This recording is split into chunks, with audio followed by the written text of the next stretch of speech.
was long gone. Her daughter? Frances had the security code, but she always called ahead. She called out, "Francie?" No response. Again, louder. "Fran?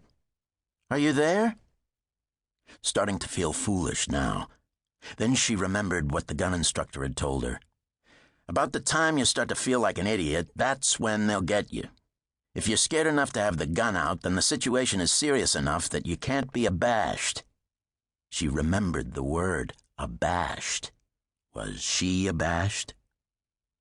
She was back at the door, kept the muzzle of the gun pointing straight ahead, called out, "Frances, I've got a gun because I'm scared. Don't jump out if this is a joke. Frances?" She let go of the gun with her left hand, reached around the door jamb and flicked on the lights. The entry was clear, and as far as she could see, the kitchen. She was inside now, the house still giving off the empty feel. Edged forward. The hair on her arms was up again, and she reached inside the kitchen door and hit another block of lights. They came on all at once, 3 circuits worth, 15 lights in all. The kitchen was as brightly lit as a stage. She glanced behind her at the garage, then back toward the dark door beyond the kitchen. Not right, a few lizard brain cells were screaming at her. Not right. "Frances? Fran? Are you there? Helen? Are you still there, Helen?" Helen was the housekeeper. No answer. She let the gun drop to her side. Then, remembering what the cop said, brought it back up and let the muzzle lead her through the house. Halfway through, she knew she was alone. There was no tension in the air, no vibration. She cleared the last bedroom, exhaled, smiled at her own foolishness. This hadn't happened before. There was something. She got to the kitchen, sniffed, and looked around. Put the gun on the counter, opened the refrigerator, pulled out the bag of pre-cut celery sticks, took out 2 and crunched them. Alyssa Austin leaned against the counter, a small woman, blonde, fair-complected, but not delicate. She had a physical density to her face and hands that suggested the martial arts or an extreme level of exercise. She looked at the gun on the counter and half smiled. It was dark and curved and weighted with presence like a successful work of art. She was finishing the second celery stick when she noticed the dark streaks on the wallpaper at the edge of the hall that led from the kitchen to the dining room.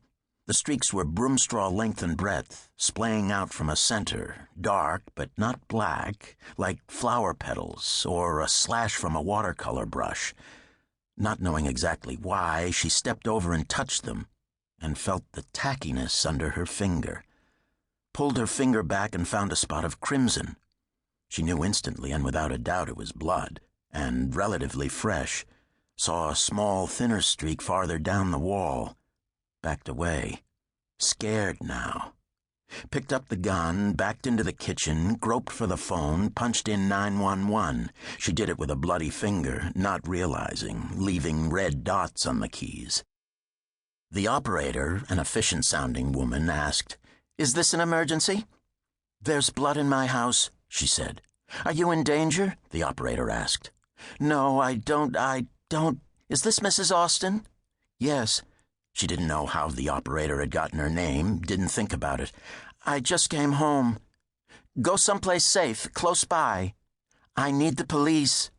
"We are already on the way," the operator said. "Officers will be there in about a minute. Are you safe?" I don't know." She thought, the police. I should put the gun away. Tell them I'm going to the garage. I'm going to lock myself in the car. The garage door is up." "Okay, that would be good," the operator said. "Don't hang up. Just drop the phone and go to the car. We should be there in less than a minute now." She dropped the phone and backed toward the garage. She could hear sirens in the distance, not another thing.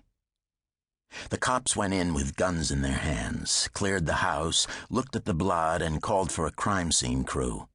Alyssa went looking for her housekeeper, and found her. Helen was utterly confused by the blood. It hadn't been there when she left. Then Alyssa went looking for her daughter, and never could find her. The crime scene